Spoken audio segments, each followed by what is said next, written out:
Number 8. Ancient Egypt. Ancient Egypt looked glamorous on postcards. Gold, gods, eyeliner sharp enough to kill.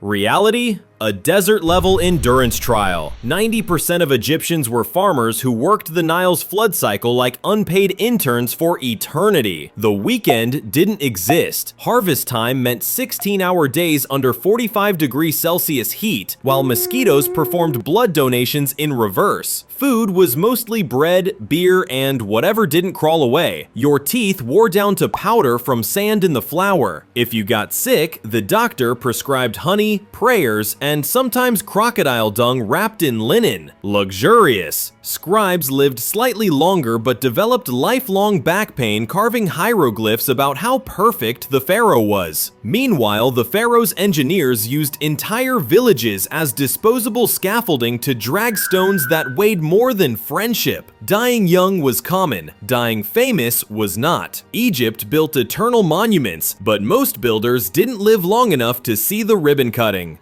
Number 7. The Fall of Rome. Picture being born in the world's greatest empire. Roads, aqueducts, heated baths, and watching it turn into a medieval dumpster fire. By the late 400s CE, emperors changed faster than pop stars. Generals sold out provinces, and Visigoths showed up to renovate the capital with torches. If you were rich, you fled to your country villa and prayed barbarians couldn't read maps. If you were poor, congratulations! You were tax revenue that no longer existed. Trade collapsed. Silver coins became shiny poker chips. Rome's famous baths turned into plague incubators. And food shortages made rat stew a respectable dinner. Education?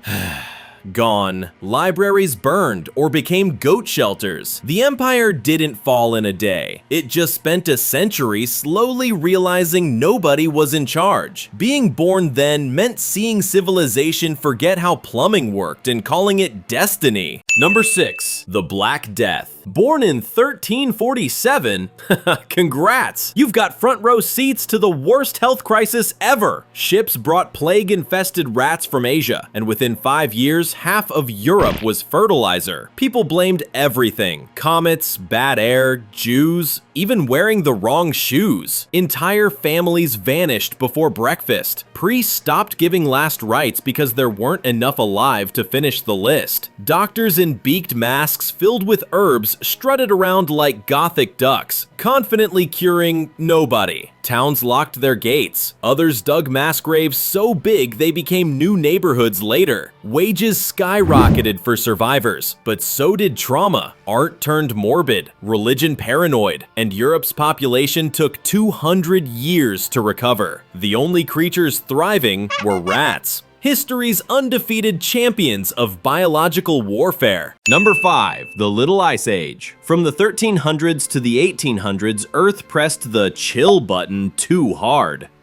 Crops failed, rivers froze, and hunger became the default setting. In London, the Thames iced solid. People built entire winter carnivals on it. Beer tents, gambling tables, even roasting oxen while pretending this was festive rather than desperate. Farmers cursed the sky as rain ruined wheat for decades. In France, frost destroyed vineyards. In Iceland, half the population starved.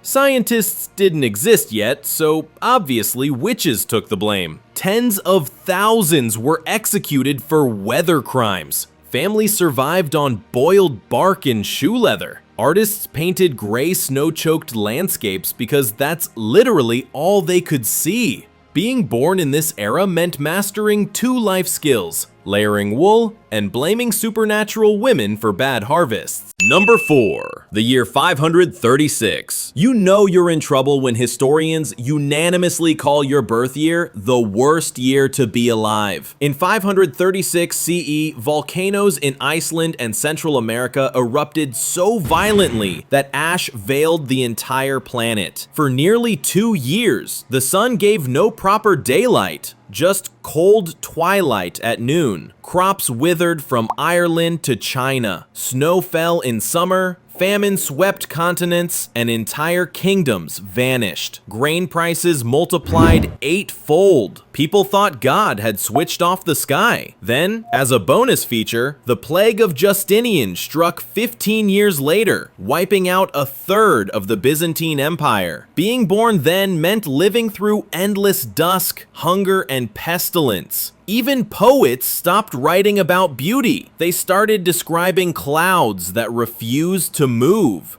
Basically, Earth ran a beta version of the apocalypse, and you were the test subject. Number 3. The Age of Exploration. Sailors looked heroic in paintings, but smell that painting for realism? It's mildew and regret. Voyages lasted years, food ran out in months. Sailors survived on wormy biscuits and brackish water thick enough to chew. Ugh, scurvy made gums bleed until teeth fell out like loose change. Navigation was guesswork. If you didn't die in storms, your captain might sell you for supplies at the next port. Meanwhile, discovery on land meant conquest elsewhere. Indigenous civilizations from the Caribbean to the Pacific collapsed under imported diseases they'd never known existed. For explorers, death came from weather. For locals, it came from progress. If you were born then, you either died at sea, got enslaved on land, or lived long enough to have your homeland renamed after someone else's king. The New World mostly meant new graves. Number 2. The Great Chinese Famine. Between 1959 and 1961, Mao's Great Leap Forward promised paradise through collectivization. Villages melted cooking pots to make steel, leaving no tools to farm. Local officials lied about record harvests. The state seized imaginary grain, and peasants were left with nothing. Famine spread like wildfire in silence. In some provinces, entire counties lost half their people. Survivors recall boiling bark, eating clay, and pretending to cook just to smell something warm. Meanwhile, radio broadcasts still praised bumper crops. Anyone criticizing the plan risked execution. Birth in those years meant inheriting starvation and fear together. Millions died unseen, and those who lived learned that truth was more dangerous than hunger. Few disasters in history were so human-made, yet so deliberately denied. Number 1. The early 20th century. Born in 1900, you hit every historical landmine. Childhood ends with World War I. Trenches, gas, and generals convinced courage beats machine guns. You survive that, only to meet 1918's Spanish flu, which kills 50 million more than the war. Then come the Roaring 20s. Booze, jazz, optimism, followed by the Great Depression, turning it all into breadlines and dust bowls. If you thought your 30s would be peaceful, surprise, World War II. Cities burn, ration books replace cash, and the word nuclear enters small talk. Maybe you're lucky enough to reach the Cold War, living under constant threat of annihilation while pretending to enjoy television. People born then witnessed more technological leaps and moral collapses than any generation before or since. Their resilience built the modern world, mostly out of trauma and canned soup. Alright, that's enough for now. If you like this and want to hear more, don't forget to subscribe. I'll be back soon. Real soon.